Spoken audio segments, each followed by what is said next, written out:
Саламатсыздар ма оқушылар? Бүгінгі қарастыратын тақырыбымыз дене импульсы және күш импульсы деп аталады. Бүгінгі сабақта дене импульсы мен күш импульсы ұғымдарын ажырата білуді үйренеміз. Сонымен қатар Ньютонның екінші заңының математикалық өрнегін импульстік түрде қорытып шығарамыз. Берілген тақырыпқа қатысты есептер мен ұбт есептерін шығаруды үйренеміз. Импульсты қарастырмас бұрын сіздер күнделікті өмірде байқайтын бірнеше жағдаяттарды қарастырып өтейік. Және осы сұрақтардың жауаптарын бүгінгі сабақ барысында табамыз. Біріншісі, төбешіктен жылдам сырғанай түсіп келе жатқан шананы немесе арбашаны адам қолмен тоқтата алады. Ал төмен жылдамдықпен түсіп келе жатқан автомобильді адам қолмен тоқтата алмайды. Неліктен? Келесі сұрағымыз, неліктен әйнекке тиген оқ оны сындырмай өте алады? Ал егер тас әйнекке тиетін болса, онда әйнек быт-шыт болып сынады. Неліктен?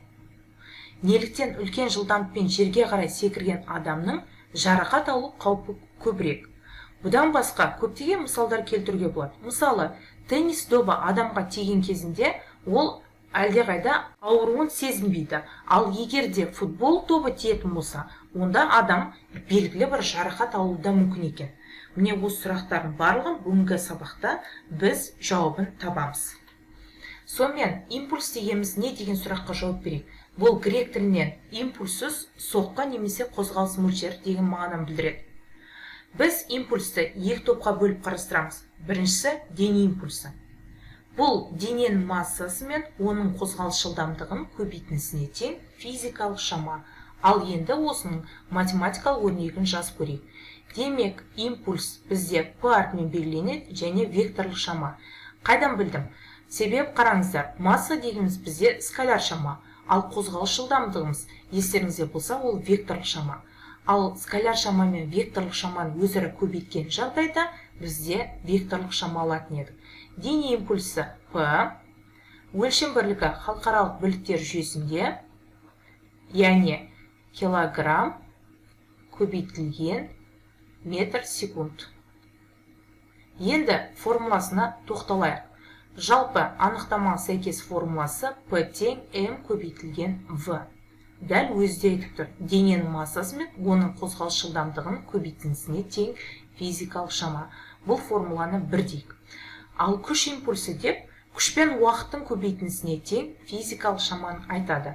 Күш импульсын кейбір кітаптарда, яғни I әрпімен белгіленеді, және оның формуласы F көбейтілген дельта T. Бұл да векторлық шама. Себебі күш бізде векторлық шама, ал уақытымыз бізде скаляр шамаға тең.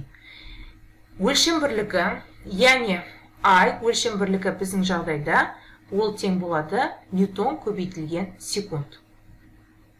Күш пен уақыттың көбейтіндісіне тең физикалық шама. Енді күш импульсы мен дене импульсының арасында қандай өзара байланыс бар? Күш импульсы дене импульсының өзгерісіне тең екен. Олай болса, формуласын жазатын болсақ математикалық, яғни F көбейтілген дельта T тең болады, яғни өзгерісі дельта P. Бұл жердегі дельта дегеніміз бізде математикалық аппарат. Енді ашып жазатын болсақ, дельта P дегеніміз ол бізде, яғни кейінгі импульстан соққыға дейінгі бастапқы импульсты алғанға тең шама. Енді орын апарып қояқ. Сонда F көбейтілген дельта T тең болады P азайтылған P нолевой. Ашып жазатын болсақ, F көбейтілген дельта T тең M көбейтілген V минус M көбейтілген V нолевой. Демек, күш импульсы дене импульсының өзгерісіне тең. Мына формуланы біз 2 десек, мына кейінгі формуламыз бізде 3 болады. Енді біз импульстік түрдегі Ньютонның екінші заңын жазып көрейік. Ол үшін жоғарыда 3-ші формулаға қайта сүйенеміз. Қайтадан жазып көрейік. Яғни ол F көбейтілген дельта T тең болды M V жашаны сыртына шығарып жібердім, масса екеуіне де тиісті болғандықтан да минус V нолевой. Енді дельта T келесі бетке өткенде бөлігі өтеді, сондықтан да F тең болады M жақшаның ішінде v азайтылған v нолевой бөлінген дельта т. Енді сіздер біліп отырсыздар, яғни v азайтылған v нолевой бөлінген дельта т бізге алғашқы сабақта өткен үдеуді береді. Демек, бұл үдеу. Олай болса, біз Ньютонның екінші заңына қайтып келдік, яғни F тең m көбейтілген a деп аталатын формула. Бірақ маған импульстік түрдегі жазуым қажет болып тұр. Ньютонның екінші заңы, сондықтан да мен былай жазам. Яғни F тең жоғарғы бөлікте m v минус v нолевой бізге ол дельта p-ны береді. Сонда дельта p бөлінген дельта т. Дәл осы ұбт-да немесе тағы да басқа сіздер тест тапсыратын болсаңыздар, импульстік түрдегі Ньютонның екінші заң формуласын көрсетсе, дәл осы формуланы сіздер көрсетулеріңіз керек. Яғни бұл Ньютонның екінші заңы импульстік түрде жазылған. Жоғарыдағы формулаларға сүйене отырып, алдында сабақтың басында берілген сұрақтардың жауаптарын табайық.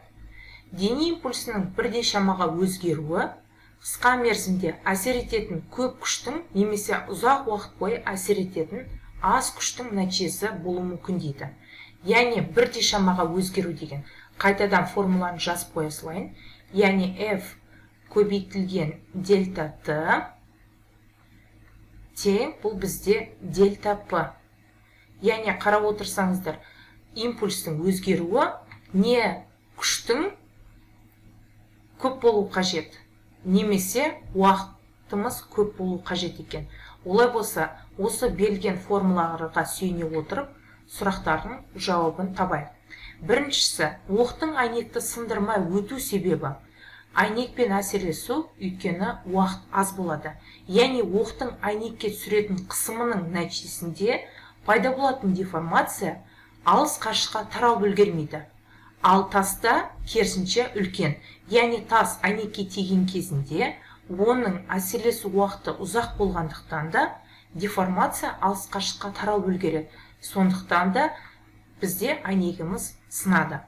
Екіншісі, үлкен жылдамдықпен секірген адам жерге аз уақытта жетеді.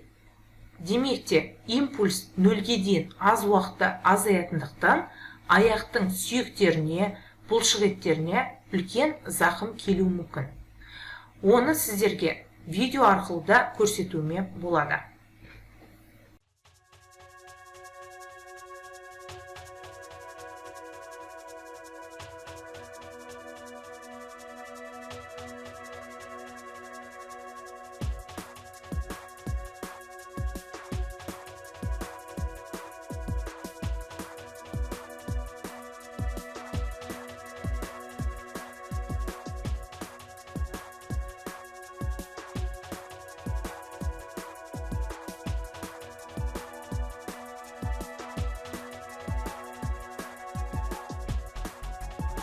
Адам баспалдақтан секіргенде, оның жылдамдығы мен импульсы артады. Адам аяқтары жерге тигенде, көптеген оқиғалар болады. Ньютонның үшінші заңына сәйкес адам жерге, ал жер адамға әрекет ете бастайды. Жерге түскенде адамның импульсы нөлге дейін тез азаяды. Тізе сүйектеріне зақым келмес үшін, адам импульсінің модулі ұзағырақ уақыт ішінде біртіндеп азайғаны дұрыс. Осылай біз жердің денемізге әсер ету күшін азайтамыз.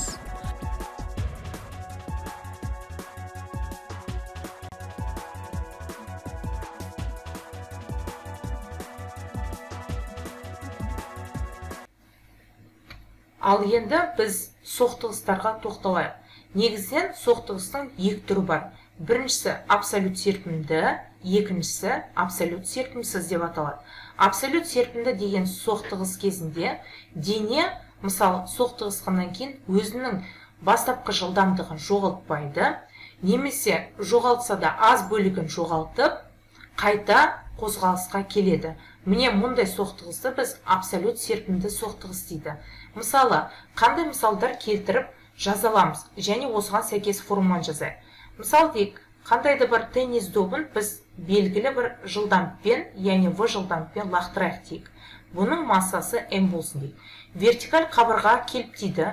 Вертикаль қабырғамыз бізде қатты болғандықтан да шар келіп соқтығысады.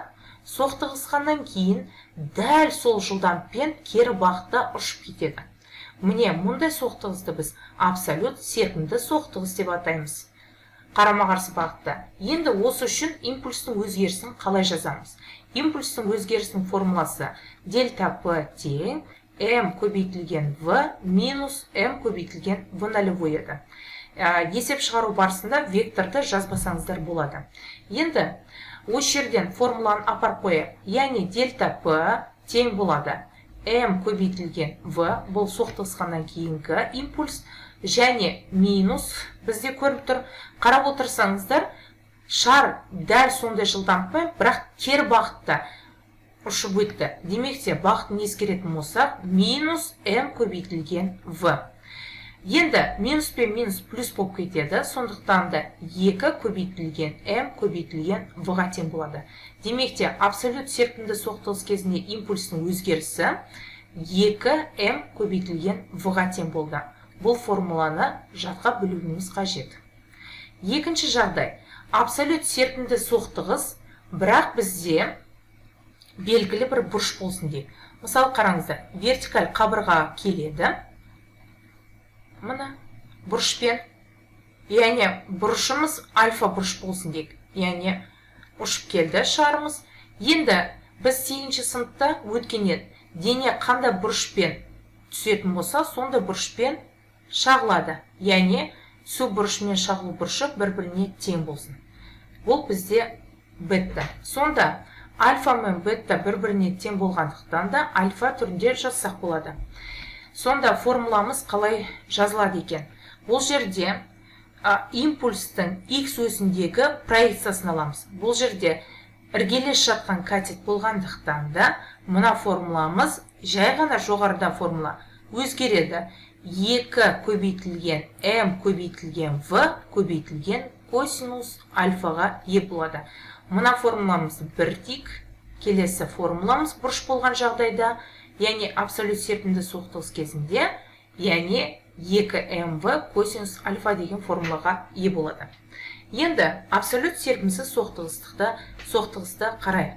Яғни мысалы, қараңыздар, доп ұшып келеді, белгі массасы m, жылдамдығы v болсын дейік. Бірақ келесі қабырға демей қойып, бұл жерде құмға, яғни жұмсақ жерге келіп түсетін болса, онда ол қайтадан жоғары қарай көтеріле алмайды.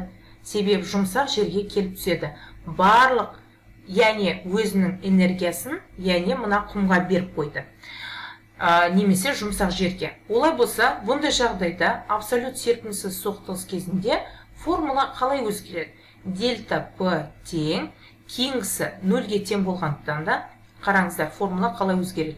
mv минус mv 0 еді, ал v нолевойымыз бізде v-ға тең болады. Сонда дельта P тең, кейінгісі 0-ге тең болғандықтан да жылдамдығымыз. Демек те массаның жылдамдыққа көбейтілгені 0-ге тең болады, минус m көбейтілген v. Минус пен минус плюс болып кетеді, сондықтан да m көбейтілген v деген формула шығады.